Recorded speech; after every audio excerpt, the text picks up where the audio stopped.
এই আয়াতে আল্লাহ তাআলা একদল লোকেদের বর্ণনা দিয়েছেন যাদের জন্য আল্লাহ তাআলা ক্ষমা প্রস্তুত করে রেখেছেন আর জান্নাত প্রস্তুত করে রেখেছেন।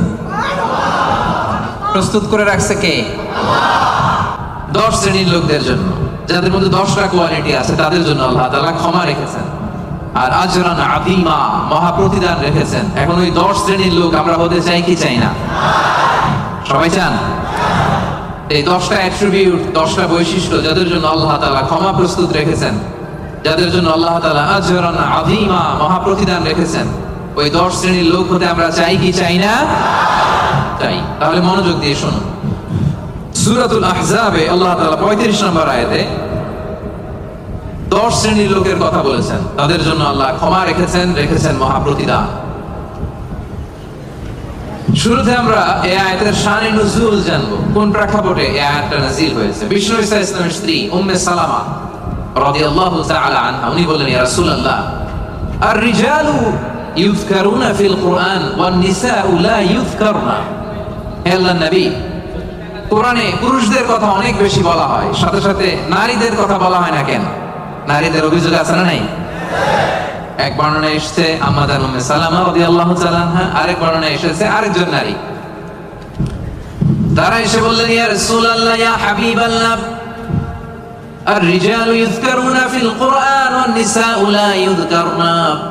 কোরআনের মধ্যে পুরুষবাচক শব্দ দিয়ে বেশি বেশি কথা বলা হয়, বর্ণনা দেয়া হয়, পুরুষের নাম বলা হয়, কিন্তু নারীদের কথা কেন উল্লেখ করা হয় না? এই প্রশ্ন যখন বিশ্বনবীকে করা হলো, নারীদের মনকে ঠান্ডা করে দেবার জন্য তাদের এই প্রশ্নের প্রত্যুত্তরে আল্লাহ তাআলা আয়াত নাযিল করলেন, ইন্নাল মুসলিমিনা ওয়াল মুসলিমাতি ওয়াল মুমিনিনা ওয়াল মুমিনাত। পড়েন সুবহানাল্লাহ।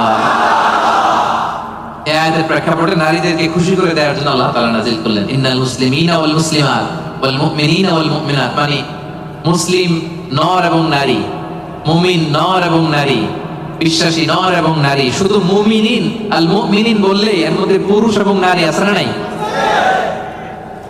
as-সাইমিন বললে রোজাদার নারী পুরুষ আছে না নাই? কিন্তু আল্লাহ তাআলা শুধু মুমিনিন বলেই ক্ষান্ত হন নাই, মুমিনের পাশাপাশি আল্লাহ বলেছেন মুমিনাত, মানে মুমিন নারীরা। ওই যে নারীরা বেখুশি, নারীরা অভিযোগ করেছে যে আমাদের নাম নাই না কেন? কদ আফলাহাল মুমিনুন, যারা বিশ্বাসী তারা সফল হয়েছে। আল মুমিনুন বললে এর মধ্যে পুরুষও আছে, নারীও আছে, সবাই এর মধ্যে অন্তর্ভুক্ত। কিন্তু নারীরা এতে খুশি না। নারীরা বলে, না, আমাদের নাম দিয়ে গুণবাচক শব্দ আলাদা বলা হয় না কেন? আল্লাহ বলল, যাও, 10টা গুণ বর্ণনা করেছি শুধু তোমাদের খুশির জন্য। পুরুষদের কথা যেমনি বলছি, তোমাদের নারীদের কথা বলে দিয়েছি। পড়েন সুবহানাল্লাহ।